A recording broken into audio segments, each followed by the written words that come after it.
नमस्कार सुप्रभात। आज सकाल सकाल आमादेर बाड़ी छिलो लक्ष्मीनारायण पुजो। तो रथेर दिन बोले कथा, तार जोन्नो एकटू पुजोर आयोजन करा हयेछे। हाँ, एई दिने आमादेर एई लक्ष्मीनारायणेर मन्दिरटा उद्बोधन हयेछिलो, तार जोन्नो आज एई दिन करे पुजोटा प्रत्येक बछर रखा हय। आमि जखन सबे जन्मेछि आमार दादू शुनेछि सबार मुखे এটা নিজে হাতে তৈরি করেছিল। লক্ষ্মীনারায়ণ আর বিভিন্ন ধরনের ঠাকুর তিনি নিজে হাতে তৈরি করেছিলেন। তো এখানে এখন অঞ্জলি দেওয়া শুরু হয়েছে। মা, আমি, বৌদি, কাকি, কাকা আর সবাই মিলে এখানে অঞ্জলির পর্বটা শেষ করার পর আরতি হলো। বাড়িতে যখন সবাই একসাথে থাকা হয় পুজোটা মানে একটু অন্যরকম ফিল হয়। মানে একা পুজো আর সবার সাথে কাটানো পুজোটা আকাশ পাতাল তফাৎ। দেখো ব্রাহ্মণ কি সুন্দর ওং লিখলো। আর এখন যজ্ঞ শুরু হয়েছে, নারায়ণের যজ্ঞ। দেন তো সবাই মিলে যজ্ঞ দেখার জন্য আমরা এখানে দাঁড়িয়ে আছি।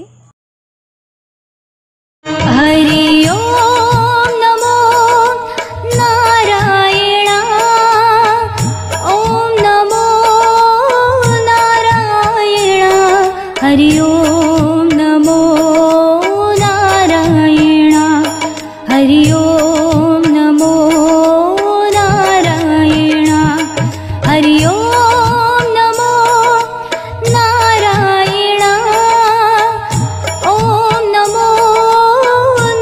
মনটা পুরো শান্তি হয়ে গেল। তো বাড়িতে যেহেতু পুজো হচ্ছে তার জন্য একটু মা শাড়ি পরিয়ে দিয়েছিল, আর এইটা পরেই পুজোটা কমপ্লিট। এই যে মহারানী আবার আমাকে দেখে মুখটা ঘুরিয়ে নিচ্ছে।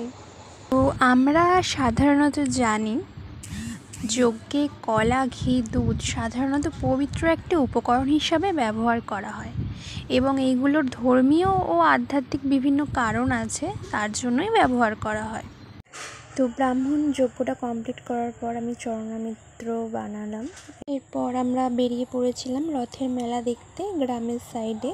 তো একটা ভীষণ বড় টাইপের রথ আসছে, দেখো তোমরা।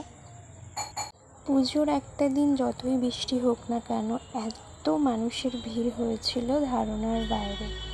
জাস্ট দেখো।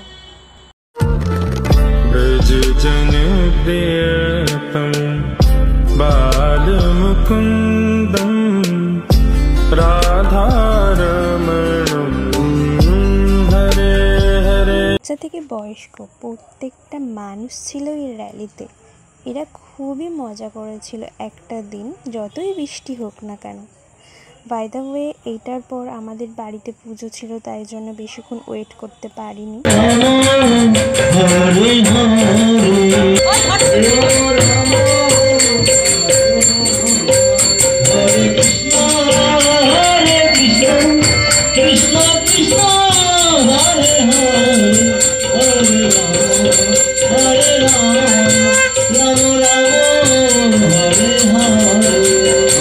ভিডিওটা ভালো লাগলে ছোট্ট করে একটা লাইক করে দিও। বাই।